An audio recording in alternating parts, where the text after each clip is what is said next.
are going to produce results in life that will impact on a generation, there are capacities you must grow. The first capacity you must grow is capacity to access the mind of God.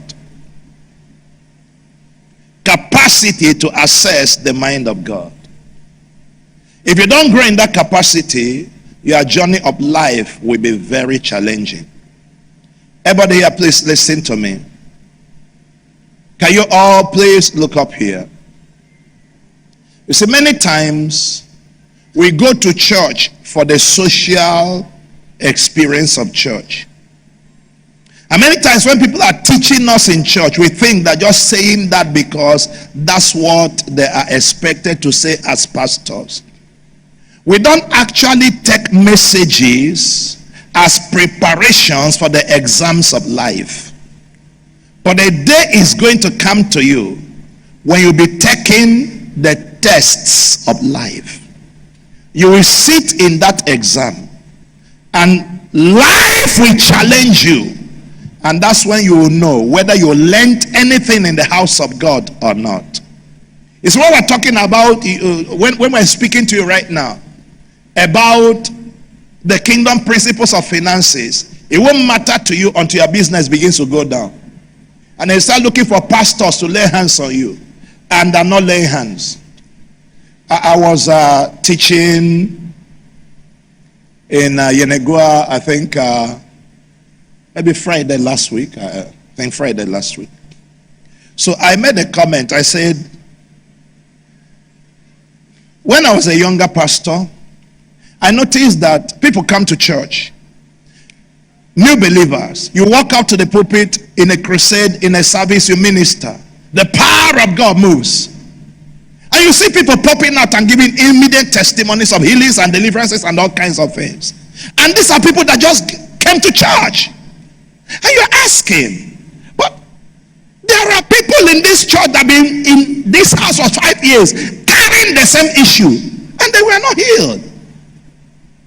How many of you notice that sometimes newer people in church give more testimonies than older ones? Why? I asked God a question and God gave me 2 answers. He said the first one is this: that when people walk into church when they were new Christians, when they're just coming to God, they come knowing that they don't deserve nothing. They come knowing that they are sinners. They come throwing themselves at the mercy of God. They come seeking God without any sense of merit. They fall at the foot of the cross and they ask God for help. And just like the story of the Pharisee and the publican, God hears them and helps them, and they enter into a testimony. He said, but when they stay in church for some time, they begin to acquire the sense of merit.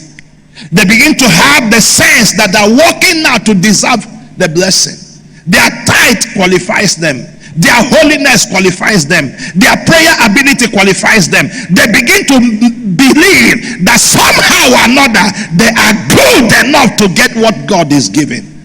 And when they approach God with that mentality, they don't get an answer. Are you guys well? That's the first answer God gave me. The second one he gave me is what is more important for this meeting now. He said to me that when you are having people that are new in church, they've not grown, they don't know the practices of faith, they don't know the principles of faith, they have no understanding of the things of the spirit. So it is on you I put their answer. But after they've been taught and taught and taught and taught again, I'm expecting them to apply the things that they're hearing. So when they get sick and approach you, I refuse to answer because I want them to employ their own faith to come out of that sickness. When their business is down, that's why many of them, they run from church to church, go for one great man of God to another great man of God. When it's not working, they say this thing doesn't work and they backslide. Because they never grew to the point of applying truth. I'm sure that next year I won't be here on Sunday. That one is guaranteed by your behavior. You are not hearing me. Why will I waste my time coming? Are you catching what I'm talking about here today? You see, somebody has been in church for 5 years. Every day he stays in church, but he's not learning anything to apply. So the enemy attacks him. He runs to pastor, and God keeps quiet. He doesn't.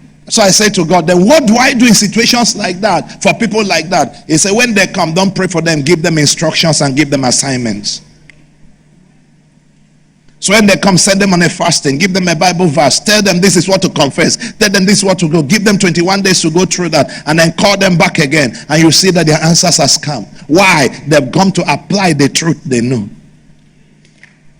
Am I talking to somebody here? Very simple. Because a lot of people are not growing. If you don't grow your capacities in the spirit, you won't go far. Now there are many businessmen here. There are many career people here who don't know how to assess the mind of God. There are some young people here now who want to travel abroad. They've not asked God, do I go, don't I go? There are people that are sitting in this city now suffering who should be in Port Harcourt.